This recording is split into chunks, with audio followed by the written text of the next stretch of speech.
Hi hello welcome to my channel cinema review ಬೈ ಮಾಡಿ.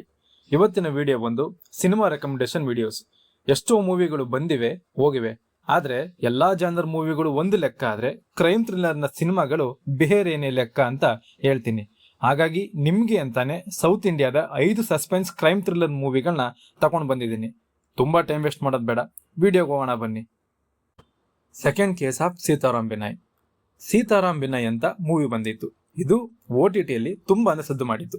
ಅದರ ಸಕ್ಸಸ್ನ ನಂತರ ಅದೇ ಸಿನಿಮಾ ತಂಡ ಇನ್ನೊಂದು ಸೀಕ್ವೆಲ್ನ ತೆಗೆದುಕೊಂಡು ಬಂತು. ಅದೇ second case of Sitaram Binoy, directed by Devi Prasad Shetty. Vijaya Raghavendra ಅವರು ಸೀತಾರಾಮ್ ಆಗಿ ಕಾಣಿಸ್ಕೊಂಡಿದ್ದಾರೆ. ಇದು ಒಂದು ಸೈಕೋ ಥ್ರಿಲ್ಲರ್ ಸಿನಿಮಾ. ಇನ್ನು ಕಥೆಯ ಪ್ಲಾಟ್ ಬಗ್ಗೆ ಹೇಳೋದೇ ಆದ್ರೆ, ಸೀರಿಯಲ್ ಆಗಿ ಒಂದೇ ಪ್ಯಾಟರ್ನ್ ನಲ್ಲಿ ನಡೆಯುತ್ತಿರೋ ಸರಣಿ ಕೊಲೆಗಳು, ಅದರ ಸುತ್ತ ಬರುವಂತ ಅನುಮಾನಾಸ್ಪದ ಪಾತ್ರಗಳು, ಇವರೆಲ್ಲ ಯಾರು, ಅವರಿಗೂ ಆ ಕೊಲೆಗಳು ಇರೋ ಸಂಬಂಧ ಆದ್ರೂ ಏನು, ಕೊಲೆಗಳ ಮುಖ್ಯ ಕಾರಣ ಏನು, ಕೊನೆಗೆ ಆ ಸೈಕೋ ಕಿಲ್ಲರ್ ಸಿಗ್ತಾನಾ ಇಲ್ವಾ ಅನ್ನೋದನ್ನ ನೀವು ಮೂವಿನಲ್ಲೇ ನೋಡಿ ತಿಳ್ಕೋಬೇಕು. ವಿಜಯ ರಾಘವೇಂದ್ರ ಅವರಿಗೆ ಎಷ್ಟೋ ವರ್ಷಗಳ ನಂತರ ಒಂದು ಒಳ್ಳೆ ಬ್ರೇಕ್ ಥ್ರೂ ಕೊಟ್ಟ ಸಿನಿಮಾ ಅಂತಾನೆ ಹೇಳ್ಬೋದು. ಸಿನಿಮಾ ಪ್ರೈಮಲ್ಲಿ ಅವೈಲೇಬಲ್ ಇದೆ, ಹೋಗಿ ನೋಡ್ಬೋದು. Dridham, directed by Martin Joseph. ಶೇನ್ ನಿಗಮ್ ಅವರು ವಿಜಯ್ ಆಗಿ ಕಾಣಿಸ್ಕೊಂಡಿರುವಂತ ಸಿನಿಮಾ. ಇದು ಕ್ರೈಮ್ ಥ್ರಿಲ್ಲರ್ನ ಸಿನಿಮಾದ ಪ್ಲಾಟ್ ಬಗ್ಗೆ ಹೇಳೋದೇ ಆದ್ರೆ, ಹೊಸದಾಗಿ SI ಟ್ರೈನಿಂಗ್ ಕಂಪ್ಲೀಟ್ ಮಾಡ್ಕೊಂಡು ಹೀರೋ ಒಂದು ಊರಿಗೆ ಚಾರ್ಜ್ ತಗೊಂತಾನೆ. CI ಇಲ್ಲದ ಕಾರಣ ಸ್ಟೇಷನ್ ಹೆಡ್ ರೆಸ್ಪಾನ್ಸಿಬಿಲಿಟಿ ಕೂಡ ಅವನೇ ತಗೋಬೇಕಾಗುತ್ತೆ. ಆದ್ರೆ ಅವನು ಚಾರ್ಜ್ ತೆಗೆದುಕೊಂಡ ಮೇಲೆ ಆ ಊರಿನಲ್ಲಿ ಕೆಲವು ಘಟನೆಗಳು ನಡೆಯಕ್ಕೆ ಶುರು ಆಗುತ್ತೆ. ಮೊದಲು ಒಂದು ಮರ್ಡರ್, ಅದರ ನಂತರ ಬ್ಯಾಂಕ್ ರಾಬರಿ, ಅದರ ನಂತರ ಇನ್ನೂ ಕೆಲವು ಸೀರಿಯಸ್ ಕೇಸ್ಗಳು ನಡೀತಾ ಹೋಗ್ತವೆ. ಸೊ ಇದೆಲ್ಲಾ ಘಟನೆಗಳು ಯಾಕೆ ನಡೀತಿವೆ, ಇದರ ಹಿಂದೆ ಇರೋದಾದ್ರೂ ಯಾರು, ಇದರ ಹಿಂದಿನ ಮಿಸ್ಟ್ರಿ ಆದ್ರೂ ಏನು ಅನ್ನೋದನ್ನ ನೀವು ಸಿನಿಮಾನ ನೋಡಿನೇ ತಿಳ್ಕೋಬೇಕು. ಕೊನೆ ಅರ್ಧ ಗಂಟೆ ಮೂವಿಯ ಮೇನ್ ಹೈಲೈಟ್ ಅಂತಾನೆ ಹೇಳ್ಬೋದು. ಮೂವಿ ಹಾಟ್ಸ್ಟಾರ್ ನಲ್ಲಿ ಅವೈಲೇಬಲ್ ಇದೆ, ಕನ್ನಡದಲ್ಲೂ ಕೂಡ ಇದೆ, ಹೋಗಿ ನೋಡ್ಬೋದು. Officer on duty, directed by Jeethu Ashraf. Kunchacko Boban ಮತ್ತು ಪ್ರಿಯಾಮಣಿ ಅವರು ಲೀಡ್ ರೋಲ್ ಅಲ್ಲಿ ಕಾಣಿಸ್ಕೊಂಡಿದ್ದಾರೆ. ಸಿನಿಮಾದ ಪ್ಲಾಟ್ ಬಗ್ಗೆ ಹೇಳೋದೇ ಆದ್ರೆ, ಹರಿಶಂಕರ್ ಅನ್ನೋ ಒಬ್ಬ ಸಸ್ಪೆಂಡೆಡ್ ಪೊಲೀಸ್ ಆಫೀಸರ್ ಡ್ಯೂಟಿಗೆ ರೀಜಾಯ್ನ್ ಆಗಿರ್ತಾನೆ. ಅವನು ಜಾಯ್ನ್ ಆದಂತ ದಿನವೇ ಒಂದು ಡೂಪ್ಲಿಕೇಟ್ ಚೈನ್ ಸ್ನ್ಯಾಪಿಂಗ್ ಕೇಸ್ ಅವನ ಕೈ ಸೇರುತ್ತೆ. ಆ ಇನ್ವೆಸ್ಟಿಗೇಷನ್ ಜರ್ನಿಯಲ್ಲಿ ಅವನು ಏನೆಲ್ಲ ಪ್ರಾಬ್ಲಮ್ಸ್ನ ಫೇಸ್ ಮಾಡ್ತಾನೆ, ಆ ಕೇಸಲ್ಲಿ ಸಿಗೋ ಟ್ವಿಸ್ಟ್ ಅಂಡ್ ಟರ್ನ್ಸ್ಗಳೇನು, ಅವನ ಪರ್ಸನಲ್ ಲೈಫ್ಗೆ ಹೇಗೆ ಅದು ಕನೆಕ್ಟ್ ಆಗಿರುತ್ತೆ, ಆ ಕೇಸ್ನ ಅವನು ಸಾಲ್ವ್ ಮಾಡ್ತಾನ ಇಲ್ವಾ ಅನ್ನೋದನ್ನೆಲ್ಲ ನೀವು ಸಿನಿಮಾನೇ ನೋಡಿ ತಿಳ್ಕೋಬೇಕು. ಮೂವಿ ಅವೈಲೇಬಲ್ ಆನ್ ನೆಟ್ಫ್ಲಿಕ್ಸ್, ಹೋಗಿ ನೋಡ್ಬೋದು. ಜಾನ್ ಲೂಥರ್, 2022ರಲ್ಲಿ ಬಂದಂತ ಮಲಯಾಳಂನ crime thriller cinema, directed by Abhijith Joseph. Jayasurya ಅವರು ಲೀಡ್ ರೋಲ್ ಅಲ್ಲಿ ಕಾಣಿಸ್ಕೊಂಡಿದ್ದಾರೆ.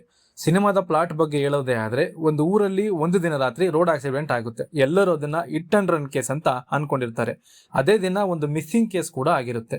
ಅದನ್ನ ಬೆನ್ನತ್ತಿ ಹೊರಟಂತ ಪೊಲೀಸ್ಗೆ ಅದೇ ರೀತಿಯ ತುಂಬಾ ಮಿಸ್ಸಿಂಗ್ ಕೇಸ್ಗಳು ಅದೇ ಸರೌಂಡಿಂಗ್ ಅಲ್ಲಿ ಸಿಗ್ತಾ ಹೋಗುತ್ತೆ. ಈ ಎಲ್ಲಾ ಮಿಸ್ಸಿಂಗ್ ಕೇಸ್ಗಳು ಯಾಕೆ ಆಗ್ತಿದೆ, ಅದಕ್ಕೆ ಕಾರಣಗಳೇನು, ಈ ಹುಡುಕಾಟದಲ್ಲಿ ಅವನಿಗೆ ಎದುರಾಗುವಂತ ಕಷ್ಟಗಳೇನು, ಎಲ್ಲವನ್ನು ಸಹ ಸಿನಿಮಾದಲ್ಲೇ ನೋಡಿ ತಿಳ್ಕೋಬೇಕು. ಮೂವಿ ಸ್ಟಾರ್ಟಿಂಗ್ ಇಂದ ಎಂಡಿಂಗ್ ತನಕ ಒಳ್ಳೆ ಟ್ವಿಸ್ಟ್ ಅಂಡ್ ಟರ್ನ್ಸ್ ಗಳಿಂದನೇ ಕೂಡಿದೆ ಅಂತ ಹೇಳ್ತೀನಿ. Available on Amazon Prime and YouTube ಅಲ್ಲಿ ಕನ್ನಡದಲ್ಲೂ ಸಹ ಇದೆ, ಹೋಗಿ ನೋಡ್ಬೋದು.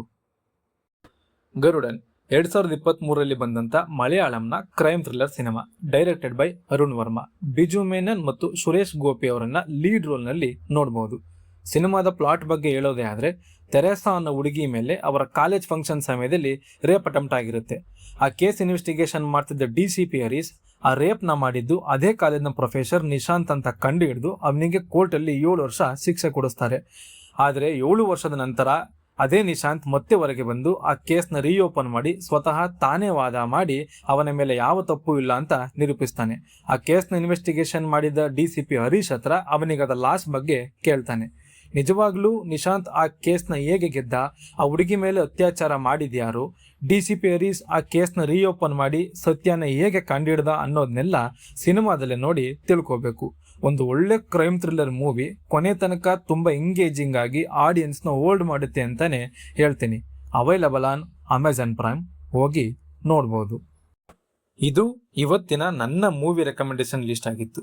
ಇದೇ ರೀತಿಯ ರೆಕಮೆಂಡೇಶನ್ ಮೂವಿಗಳು ಬೇಕು ಅಂದ್ರೆ ನನ್ನ ಪೇಜ್ನ ಲೈಕ್ ಮಾಡಿ ಸಬ್ಸ್ಕ್ರೈಬ್ ಮಾಡ್ಕೊಳ್ಳಿ ಅಂತ ಕೇಳ್ಕೊತೀನಿ. ಎಂದಿನಂತೆ ಮತ್ತೆ ಭೇಟಿಯಾಗೋಣ.